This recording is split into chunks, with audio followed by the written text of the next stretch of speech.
UDF parliamentary party ലീഡറായി തെരഞ്ഞെടുത്ത MP Jackson Irinjalakuda municipal ചെയർമാനാകും. UDF പാർലമെന്ററി പാർട്ടി യോഗത്തിലാണ് ഐക്യകണ്ഠേന MP ജാക്സനെ തെരഞ്ഞെടുത്തത്. മുനിസിപ്പൽ വൈസ് ചെയർപേഴ്സൺ പദവിയിൽ ആദ്യ 2.5 വർഷം ചിന്ത ധർമ്മരാജനും തുടർന്ന് സുജ സഞ്ജീവ് കുമാറിനെയുമാണ് യോഗം തിരഞ്ഞെടുത്തത്. ചൊവ്വാഴ്ച ഉച്ചതിരിഞ്ഞ് രാജീവ് ഗാന്ധി മന്ദിരത്തിൽ നിരീക്ഷകരായ KPCC ജനറൽ സെക്രട്ടറി സോണിയ ഗിരി, ജില്ലാ Congress committee general secretary KK Shobhanan എന്നിവർ UDF കൗൺസിലർമാരുമായി ഓരോരുത്തരിൽ നിന്നും അഭിപ്രായം തേടിയിരുന്നു. തുടർന്ന് കോർ കമ്മിറ്റി യോഗം ചേർന്ന ശേഷമാണ് പാർലമെന്ററി പാർട്ടി യോഗം ചേർന്ന് തിരഞ്ഞെടുത്തത്. ഡെപ്യൂട്ടി പാർലമെന്ററി പാർട്ടി ലീഡറായി ചിന്ത ധർമ്മരാജനെയും സെക്രട്ടറിയായി അഡ്വക്കേറ്റ് VC വർഗീസിനെയും ട്രഷററായി ജോസഫ് ചാക്കോയെയും തിരഞ്ഞെടുത്തു.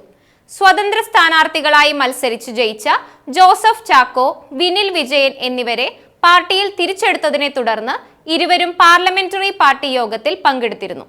ഇവരുന്ന 2025-30 ഇരിങ്ങാലക്കുട നഗരസഭ കൗൺസിലിൻ്റെ ചെയർമാനായി കോൺഗ്രസിൻ്റെ പാർലമെൻ്ററി പാർട്ടി തീരുമാനിച്ചിരിക്കുന്നത് ശ്രീ MP ജാക്സനാണ്.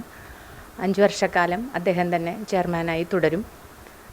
വൈസ് ചെയർമാൻമാരായിട്ട് ശ്രീമതി ചിന്ത ധർമ്മരാജനും ശ്രീമതി സുജ സജീവ് കുമാറും 2.5 വർഷം വീതം ഉണ്ടാവും.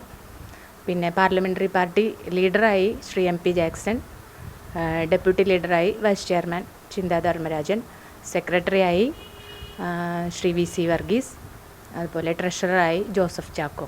ഇവരെയാണ് തീരുമാനിച്ചിരിക്കുന്നത്.